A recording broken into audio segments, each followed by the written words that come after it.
This is my audience.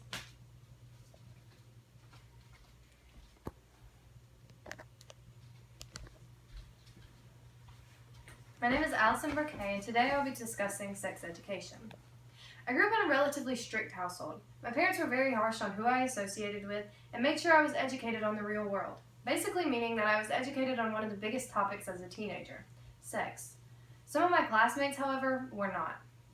I remember walking into school one Monday morning and hearing the news that another girl at my school was pregnant. This was the third one this year out of my class of only 45 students. This really affected me because I knew this girl well. She was 17, had no job, and was not living the best home life. She was most definitely not ready to raise a child, and neither was her boyfriend, who, upon hearing the news, said, "Well, it's not mine." It's a really sad situation to see because it's so easily preventable. Had my school invested in a sex education program, I believe honestly that all these pregnancies could have been prevented. Today, I would like to inform you about what sex education is, some arguments about it, why it's necessary, and tell you a little more about why I feel so strongly about this. Sex education classes teach about healthy decisions about, obviously, sex. Typically, these classes run for several weeks and go over varying topics. An excerpt of an article from the U.S. National Library of Medicine states almost exactly what sex education has to offer by stating, while sex education is almost universal in U.S. schools, its content varies considerably. Topics such as abstinence and basic information on HIV and other sexually transmitted diseases are commonly taught, whereas birth control and how to access STD and contraceptive services are taught less often. That goes over completely what sex education is trying to teach. The state of Georgia also recently tried to pass a bill about educating students more about sexual assault and sexual awareness as well. There are several problems that come up with schools teaching sex education. 34 states and the District of Columbia require school districts to let parents choose whether or not they want their children to attend these classes. There are 4 states also that actually require parental consent to teach about sex. With this freedom, most parents say they would rather teach their children and have the talk with them rather than let a professional speak out about sex. The main problem with this is that there are some children who have little to no education about safe sex because their parents would rather have the professional handle it.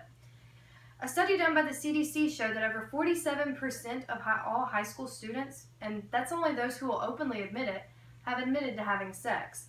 The study also showed that less than 60% reported condom use and less than 23% reported birth control.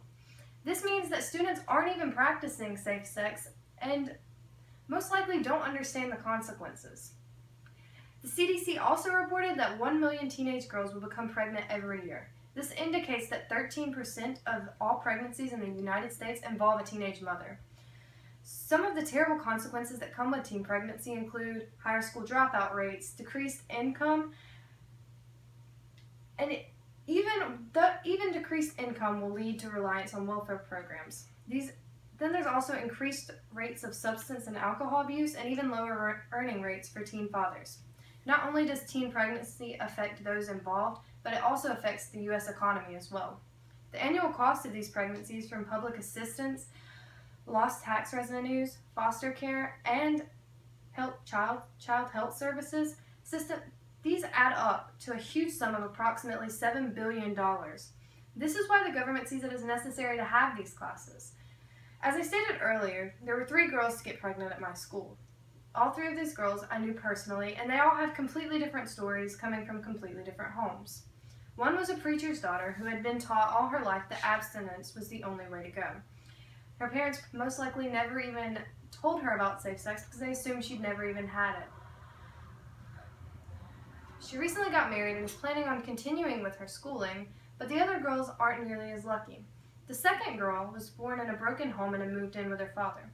As everyone knows, fathers typically don't want to have a conversation about sex with their little daughters, and she most likely as well didn't have a good background in sex education.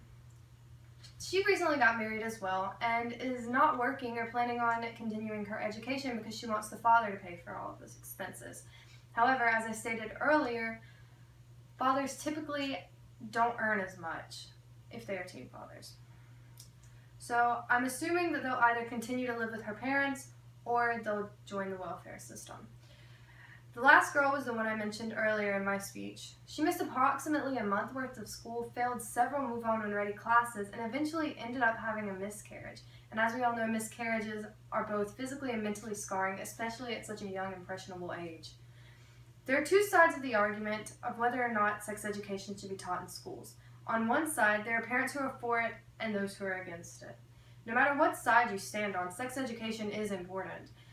As stated in an article from the Huffington Post, the delusional thinking is that providing comprehensive sex education in schools is an endorsement of sexual activity. So instead, in the richest country in the world, we're forced to learn about sex in the street. Here's objective reality. Whether you like it or not, teenagers are going to have sex. They always have, and they always will. My opinion is whether it be parents or in the school system, it's a necessary class that all students need to have when learning about how to stay safe and prevent things such as diseases and pregnancy. That's all. Thank you.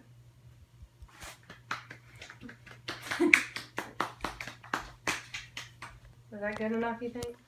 Oh.